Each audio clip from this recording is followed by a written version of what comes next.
जय श्री कृष्ण भक्तों, आपका स्वागत है भागवत महापुराण की इस गाथा में। हम एकादश स्कंद का 29वां अध्याय का आज पान करेंगे।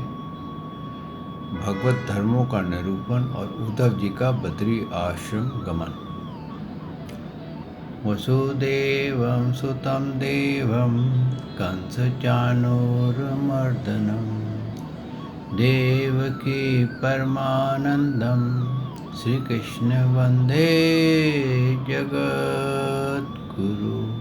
श्री कृष्ण शरणम गोपाल शरणम श्री कृष्ण शरणम गोपाल शरणम।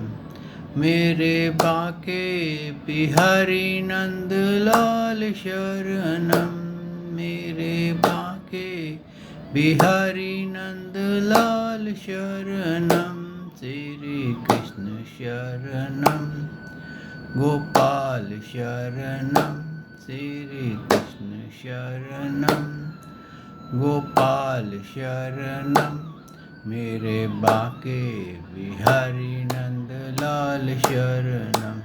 मेरे बाके बिहारी नंदलाल शरणम श्री कृष्ण शरणम गोपाल शरणम श्री कृष्ण शरणम गोपाल शरणम। मेरे बाके बिहारी नंदलाल शरणम। मेरे बाके बिहारी नंदलाल शरणम श्री कृष्ण शरणम गोपाल शरणम श्री कृष्ण शरणम गोपाल शरणम। मेरे बाके बिहारी नंदलाल शरणम। मेरे बाके बिहारी नंदलाल शरणम। बोल भगवान श्री कृष्ण की जय। श्री नंद के लाला की जय। श्री द्वारकाधीश भगवान श्री कृष्ण की जय।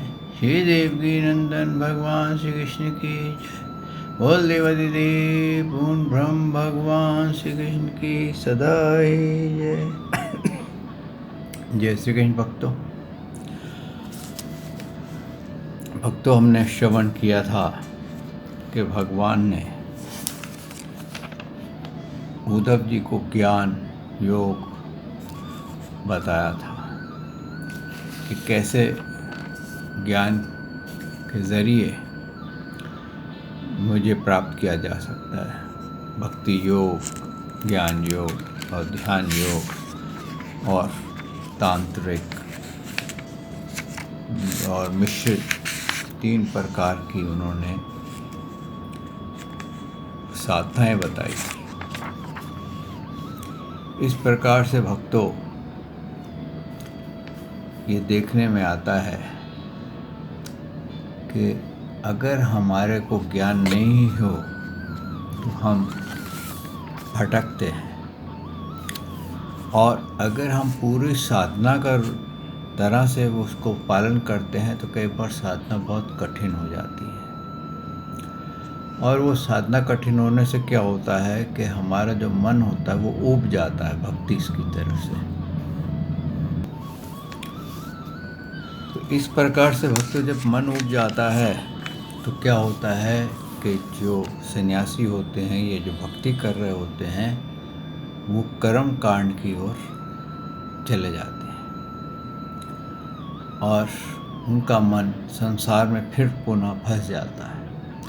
और इस प्रकार से कहते हैं कि जब ये मन फंस जाता है तो क्या होता है कि हम विषयों का चिंतन करने लग जाते हैं, पुत्र वस्तुओं में हम फंस जाते हैं, और पुत्र वस्तुओं में फंसने के बाद हम उसमें से निकल नहीं पाते। और यही कारण है कि भक्तों के इंसान भक्ति करता हुआ विफल हो जाता है और बजाय भगवान का चिंतन करने का वो अन्यों का चिंतन करने लग जाता है। फिर वो उस भक्ति में उस साधना को ज़्यादा पसंद करता है जो बहुत सरल हो, कष्ट कम से कम हो और फल उसका अधिक हो। लेकिन जो फल होता है वो सांसारिक फल होता है और वो इस बात को समझता नहीं है। यहाँ पर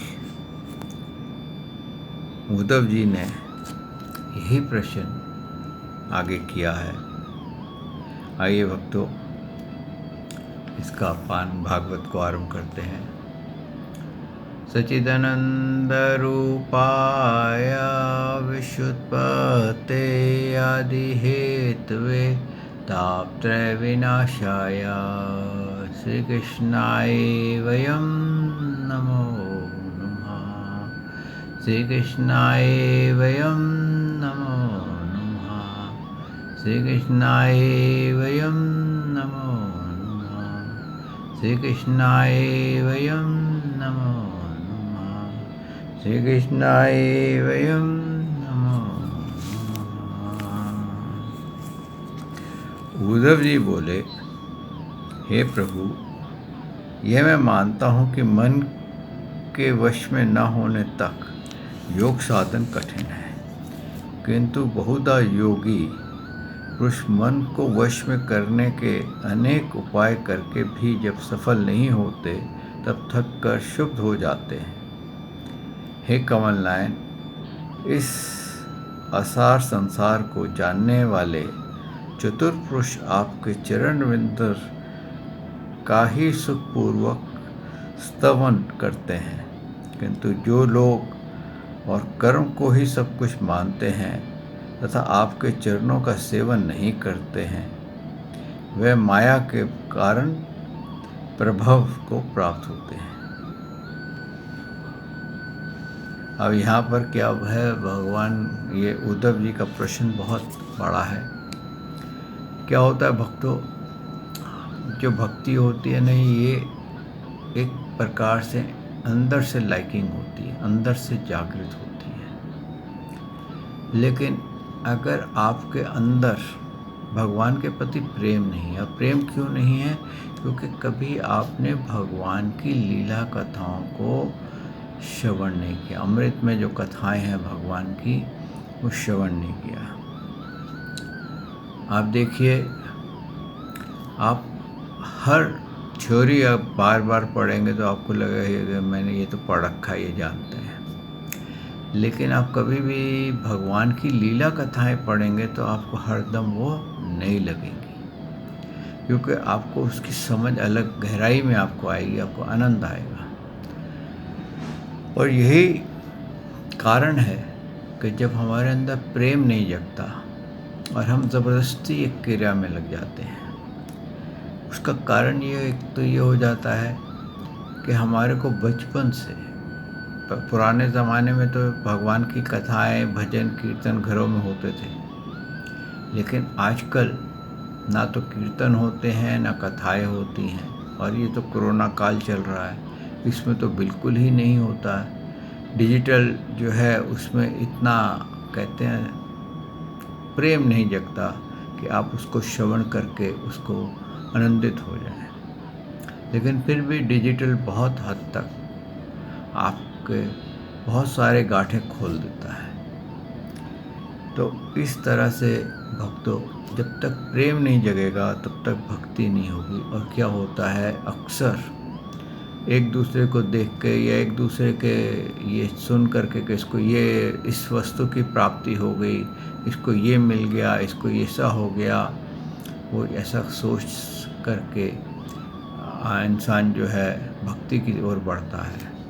लेकिन अक्सर जो वो मानव है वो उस भक्ति को करना ज़्यादा पसंद करता है जहाँ पर उसको रिवार्ड मिले, उसको फल मिले। आप देखिए, बहुत से लोग बच्चों को कहते हैं कि तू क्लास में अच्छे नंबर लाएगा ना, फर्स्ट आएगा ना, मैं तेरे को मोबाइल लेके दूँगा, मैं तेरे को साइकिल लेके दूँगा, मैं तेरे को ये लेके दूँगा। तो उसको क्या करते हैं, उसको फ्रूट ओरिएंटेड बना देते हैं। जब वो फ्रूट ओरिएंटेड बन जाता है तो उसके दिमाग में हर चीज़ करने के लिए रिवार्ड चाहिए होता है। उसको भक्ति करनी है तो उसको भक्ति में रिवार्ड चाहिए, कि मैं अगर भक्ति करूँगा तो मुझे क्या मिलेगा, और जब तक उसे मिलेगा नहीं उसका मन नहीं लगेगा। और रहा इंद्रियों को जीतने का उपाय, इंद्रियों को बस में करने का, वैराग्य का, ये ज्ञान ही नहीं दिया जाता है। आप स्वयं अपने बच्चों में देख लीजिए, आपने कितना उनको भगवान श्री कृष्ण के बारे में ज्ञान दिया है, कितनी उनको भक्ति सिखाई है, कितना आपने उनको वैराग्य के बारे में बताया है, कितना प्रभु की लीलाओं के बारे में बताया है। तो आप देखेंगे कि बहुत कभी कुछ बहुत थोड़ा उनको पता होगा, लेकिन आप उनको सांसारिक वस्तुओं के बारे में इतना ज्ञान है कि वो संसार से बाहर ही नहीं निकल सकते। फिर उनको यकीन कैसे होगा, भगवान पे यकीन कैसे होगा, क्योंकि उन्होंने कभी भगवान से प्रेम ही नहीं किया। ये तो वैसे ही है कि माँ ने बच्चा पैदा किया और बच्चे को किसी दाई ने पाला, और वो एक्सपेक्ट ये करे कि ये बच्चा बड़ा होकर के मुझसे ही प्रेम करेगा। लेकिन भक्तों, आपने देखा होगा जिन बच्चों को दाइयाँ पालती हैं, जिनको माएँ ख्याल नहीं कर सकती हैं, उन बच्चों में माता पिता के प्रति प्रेम कम होता है, क्योंकि समय ही नहीं है। और जब बच्चे को समय देने का नहीं है तो आज की तारीख में गाथाएं उनको सुनाने का, कथा सुनाने का, रामायण सुनाने का वक्त ही नहीं होता है। और फिर क्या होता है, ये तो हमारे यहाँ एक और कार्य है, ये तो मैथोलॉजी है। मैथोलॉजी कभी कहना ही नहीं चाहिए, तो भगवान की सत्य काट है, ये तो सत्य हैं, इसमें मैथोलॉजी कहाँ से आ गई। लेकिन हम उसको शब्द का प्रयोग करके जो बचा खुचा उस भगवान की भक्ति में असर होता है, वो भी हम मैथोलॉजी कह के उसको समाप्त कर देते हैं। तो भक्तों, यही कारण है, मुख्य कारण यही है, क्योंकि हमने इसकी शिक्षा नहीं दी। और उसके बाद क्या हुआ, उसके बाद ऐसा हुआ कि कुछ छोटे मोटे गुरु बन गए, जो स्वयं ही उनको इतनी ज्ञान नहीं था, उन्होंने भी शिक्षा अधूरी, जैसी उनके पास जितनी नॉलेज थी उतनी दे दी, लेकिन उसको असली नॉलेज नहीं मिली, जिसके कारण वो भगवान की भक्ति में तो लगा, लेकिन कईयों ने उसको व्यवसाय समझ के लग गए कि चलो ये अपना भक्ति करते हैं, ये कपड़े पहनेंगे, अपनी ठाट बाट बनाएंगे, सर मुंडाएंगे, खाने को लड्डू मिलेंगे, सिर की खाज मिलेगी और महाराज कहलाएंगे, हर कोई हमारे आगे आके डंडौते डालेगा, दक्षिणा देगा, अच्छी अच्छी गाड़ियों में खाना पीना मिलेगा। तो उस तरह की जीवन को देख करके भी हम कहते हैं ना, इम्प्रेसिव हो गए। लेकिन जब हम भक्ति करने लगे तो पता चला केवल यहाँ तो बस मालाएं फेरो, डंडौते डालो, विशेष रगड़ो और बस, और इसके आगे कुछ है ही नहीं। तो क्या हुआ, जो ज्ञान है उसका कुछ पता ही नहीं, क्या ज्ञान है क्या नहीं है। तो हम मझधार में पड़ गए। इस कारण से इन्होंने ये कहा, उद्धव जी ने, कि कोई ऐसा साधन बताइए जिससे कि आपकी भक्ति सहज ही प्राप्त हो जाए, और उसको प्राप्त हो जाए जैसे कि कलयुग आ रहा है। उनको पता था कलयुग आ रहा है। ये जो प्रश्न है भक्तों, ये हमारे लिए है, कलयुगी जीवों के लिए है, सतयुग के लिए नहीं है, या द्वापर तक के ये प्रश्न नहीं। क्योंकि द्वापर में नियम बराबर होते थे, बच्चों को बराबर सिखाया जाता था, गुरुकुल भेजा जाता था, वो अपने गुरु की सेवा करते थे और वहाँ पर पूर्ण विद्या भगवत धर्म को पढ़ते थे और ये जानते थे कि ईश्वर कौन है। और यही उद्धव जी ने यहाँ पूछा, आप भी अपने उन अन्य भक्तों के वश में रहते हैं जैसे कि आपने राम अवतार में वानरों पर कृपा की थी, इसलिए आप पुरुषार्थ सिद्ध करने वाले को छोड़कर कौन पुरुष अन्य देवता के किसी धर्म, ज्ञान एवं साधन को करेगा। देखिए, यहाँ पर इन्होंने एक बात कही कि आप भी उनके ही वश में रहते हैं जो आपसे प्रेम भक्ति करता है, परिशुद्ध भक्ति करता है। और आपकी भक्ति छोड़ करके, जब कहते हैं ना प्योर देसी घी, को छोड़ करके दूसरे घी में कोई क्यों जाएगा? क्योंकि जब उसको फाइनली प्योर घी मिल गया, उसको पता चल गया कि आप सृष्टि से पहले थे, आज सृष्टि में भी हैं और सृष्टि के बाद भी रहेंगे, और मोक्ष आप ही दे सकते हैं और कोई दे नहीं सकता। आप ही ब्रह्मा विष्णु के रूप में अपनी आत्मा प्रकट करते हैं, जिसमें आप पैदा करते हैं, पालन करते हैं, संहार करते हैं, और सभी देवी देवताओं के रूप में आप उनका कोई ना कोई कार्य करते हैं, और वो भी विधान आप ही के थ्रू होता है। तो लेकिन जो मुख्य को छोड़ देगा, वो ऐसा कौन होगा जिसको ये नॉलेज मिल जाए कि मूल कौन है? जब मूल का पता चल जाए और फिर वो दूसरों के पास जाए तो उसको तो मूर्ख कहा जाएगा।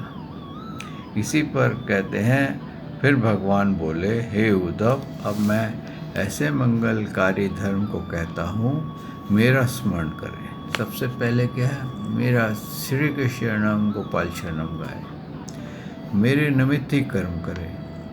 जो भी कर्म करे वो ये सोच के करे कि मैं भगवान श्री कृष्ण को प्रसन्न करने के लिए कर्म कर रहा हूँ। ये जीवन मेरे को प्रभु ने अपनी सेवा के लिए दिया है। भले आप अपने बालकों की सेवा कर रहे हैं, अपने परिवार की सेवा कर रहे हैं, तो क्या है, जो उनमें आत्माएं हैं भक्तों, वो भगवान श्री कृष्ण के अंश हैं। अगर आप उनकी सेवा करते हैं तो वो भी कहते हैं ना, नर सेवा नारायण सेवा, यानी कि अगर आप उनकी सेवा करते हो तो उनकी सेवा ऐसे कीजिए कि जैसे आप भगवान की सेवा कर रहे हैं, उनके लिए कर्म कीजिए। तो क्या है, आपका जो कर्म है वो भक्ति में हो जाएगा। चित्त को मुझी में लगा दें और जहाँ मेरे भक्त रहते हैं उसी देश में निवास करें।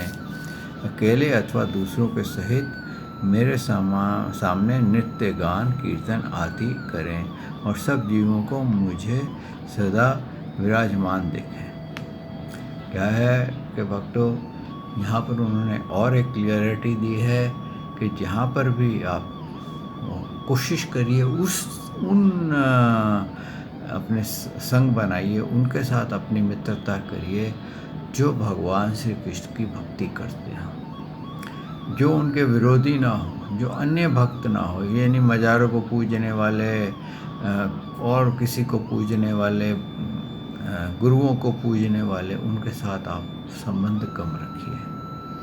व्यवहार उतना ही रखिए जितनी आपको आवश्यकता है, लेकिन अधिकांश संबंध उन भक्तों के साथ बनाइए जो भगवान श्री कृष्ण के भक्त हैं, और उनके साथ बैठ कर के कभी भजन गा लीजिए, कभी अच्छा लगे, आपका मन ज़्यादा प्रसन्न हो तो कहते हैं ना, अपने बदन को हिला लीजिए, नृत्य कर लीजिए और भगवान की लीला कथाएं गाते रहिए। ये सबसे सरल तरीका भगवान ने यहाँ पर बताया है कि कैसे मेरी भक्ति हो सकती है। अगर आप किसी की सेवा कर रहे हैं तो आप ऐसे सेवा करिए कि आप किसी मानव की सेवा कर रहे हैं तो उसके अंदर भी आप ऐसे उसकी दिल से सेवा करिए कि आप भगवान की सेवा कर रहे हैं। आप भोजन बना रहे हैं तो आप भले ही अपने परिवार के लिए भोजन बना रहे हैं, अपने लिए बना रहे हैं, लेकिन आपके अंदर भी तो भगवान का वास है।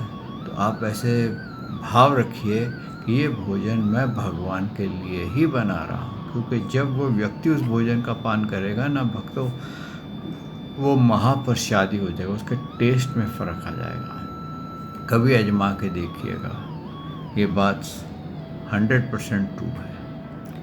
आगे उन्होंने कहा, उद्धव, ज्ञान दृष्टि रखकर प्राणी मात्र को मेरा रूप मानकर सबका सत्कार करे, इससे ईर्ष्या, निंदा, तिरस्कार और अहंकार आदि स्वभाव नष्ट हो जाते हैं। जब आप सब में भगवान को देखेंगे तो क्या होता है कि आपके अंदर जो निंदा स्तुति करने की आदत पड़ी हुई है, ईर्ष्या जलन की आदत पड़ी है, आपको कुछ नहीं लगेगा। आपको क्या लगेगा, ये सब मेरे प्रभु का कार्य है।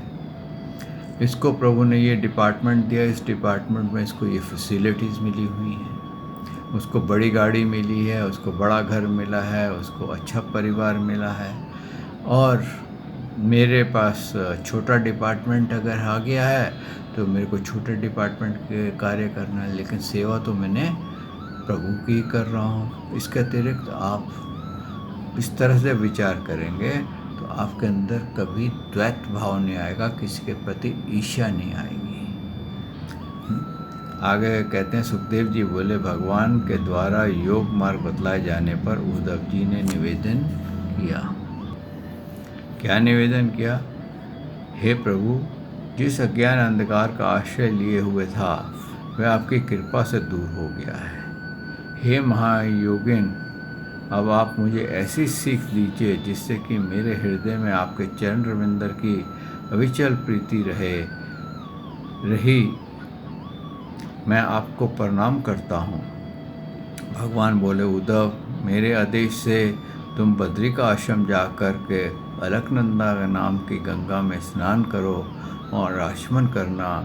इससे पवित्र होकर के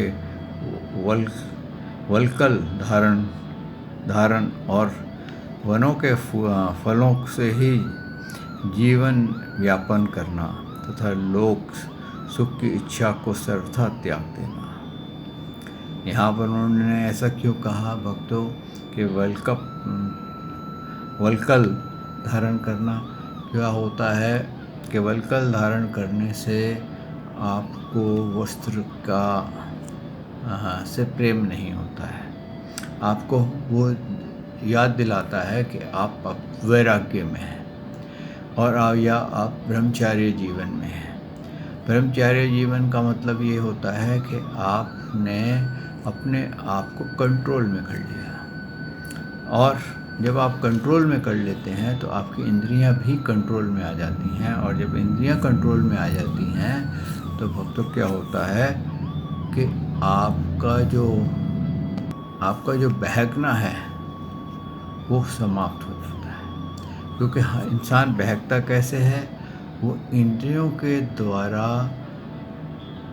बहकता है, ज्ञान इंद्रियां ही उसको भटकाती हैं। तो ये जो है अपना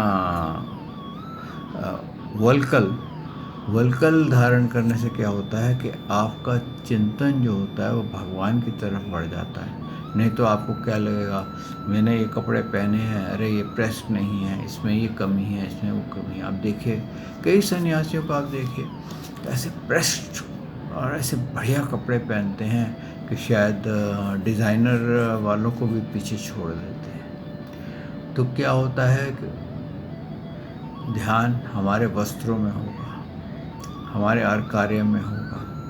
तो वो सब हटा करके, और ये जब हम जंगल के, यहाँ पर अब तो खैर जंगल रहे ही नहीं, और जब हम जंगल के फल फूल खाते हैं तो हमारे अंदर नेचुरल शक्तियाँ आ जाती हैं, एनर्जीज़ आ जाती हैं, जिससे कि हमारी बॉडी जो होती है वो वीक नहीं होती है।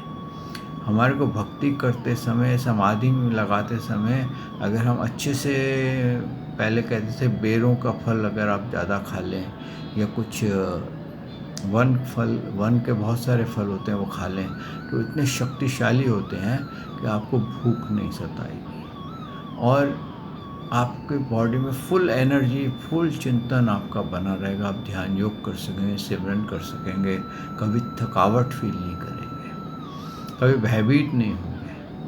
तो अब तो वो चीज़ें नहीं रही हैं, लेकिन ये उस समय की बात है। लेकिन आज भी क्या कहा गया है, फलहार करो, हल्का खाओ। जब भगवान की भक्ति करनी हो तो हल्का खाओ, इतना मत ज़्यादा खाओ कि आपको नींद आ जाए।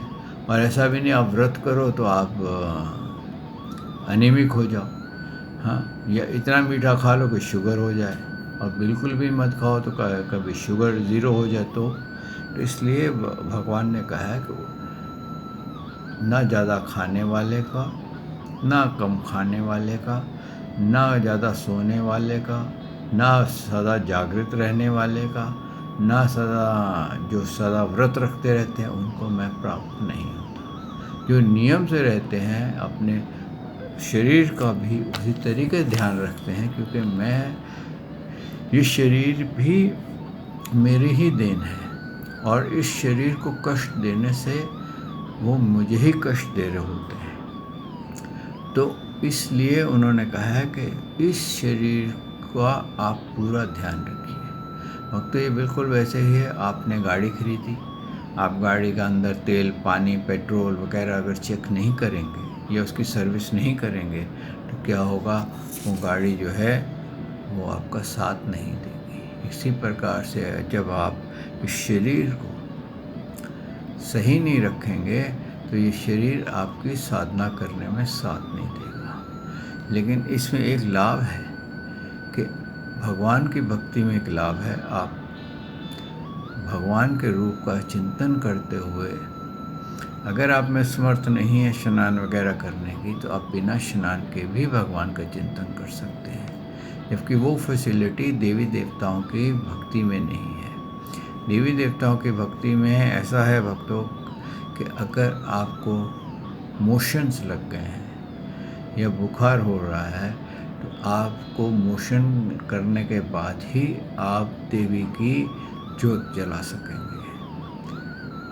मोशन के बाद आप स्नान जब तक नहीं करेंगे तब तक आप ज्योत नहीं जला सकेंगे, आप उनका कोई भोग नहीं लगा सकेंगे। लेकिन भगवान श्री कृष्ण के इसमें नहीं, आपने पंच स्नान कर लिया, मुँह हाथ अच्छे से धो लिया, आप कर सकते हैं। तो इसलिए उन्होंने इसका विधान बताया है कि सबसे सरल क्या है कि तू सब कर्म में जय अर्पण कर दे, मेरी भक्ति योग में लग जा, हर वक्त श्री कृष्ण शरणम गोपाल शरणम गाता रहे और मेरे ही लीला कथाओं का श्रवण कर उन लोगों के साथ रहे जो भगवान का मेरा चिंतन करते हैं। आगे सुखदेव जी बोले, हे परीक्षित, भगवान की ऐसी आज्ञा सुनकर उद्धव जी ने उनकी परिक्रमा करी और चरणों में मस्तक रख दिया। उनके नेत्रों से प्रेम अश्रु निकलकर टप टप गिरने लगे। फिर भगवान को छोड़कर जाने में असमर्थ उद्धव जी ने प्रभु कृपा से प्राप्त उनकी पादुआ को सिर पर धारण कर अधिक आग्रह देखकर चल दिए और प्रभु का स्वरूप को हृदय में धारण किया। वे बद्रिक आश्रम जा पहुँचे और भगवान के आदेशानुसार भक्ति धारणा रख करके उन्हीं की गति को प्राप्त हो गए। अब देखिए इन्होंने क्या किया, जाने से पहले भगवान के चरण कमलों को माथा टेका, उनके चरणों से उनकी पादुका उठाई और पादुका सिर पे रख ली ताकि भगवान की चरण धूलि सदा मेरे शीश पे बनी रहे। प्रभु का आशीर्वाद, क्योंकि भगवान के चरण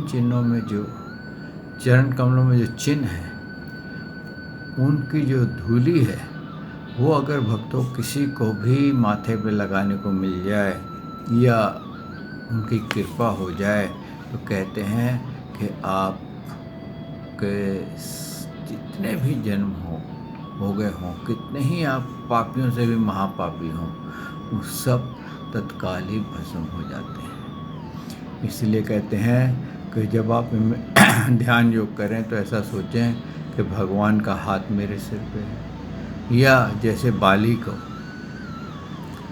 उन्होंने अपना चरण अपने उसके शीश पे रखा था, बलि के तो इस प्रकार से आप उसको कर सकते हैं और वो अपना आपको वही फल मिलेगा। आपके कितने ही पाप क्यों ना हो, आप समस्त पापों से मुक्त हो जाएंगे। तो भक्तों, कहने का तात्पर्य यह है कि भगवान की भक्ति जितनी कठिन दिखती है, जितनी नियमों वाली दिखती है, वो उनके लिए है जो कर्म कांड और बड़े बड़े आश्रम चलाते हैं और जो सन्यासी उसमें रहते हैं उनके लिए है। लेकिन एक इंसान, एक ऑर्डिनरी आदमी के लिए भगवान ने सबसे सरल मार्ग भक्ति योग बताया है कि अगर उसे कलयुग में तो सिर्फ नाम आधारा है, यानी कि श्री कृष्ण शरणम गोपाल शरणम गाते रहना और प्रभु की लीलाएं गान सुनते रहना, इसी से ही उसका कल्याण हो जाता है। आइए भक्तों, यहाँ वाणी को विश्राम देते हैं। कल प्रभु ने चाहा तो मैं आपकी सेवा में हाजिर हूँगा और इसके आगे का पान करेंगे।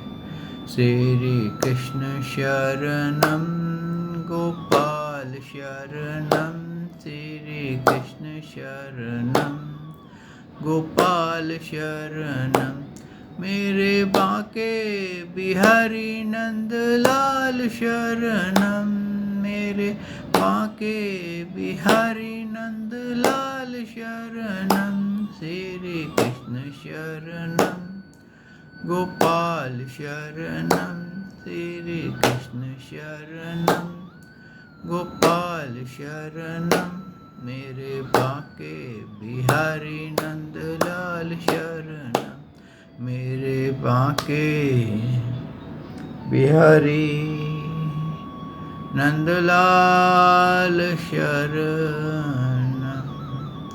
बोल भगवान श्री कृष्ण की जय, हे नंद के लाला की जय, हे देवी नंदन श्री कृष्ण की जय, श्री द्वारकाधीश भगवान श्री कृष्ण की जय। बोल देवादिदेव पूर्ण ब्रह्म भगवान श्री कृष्ण की सदा ही जय। जय श्री कृष्ण भक्तों।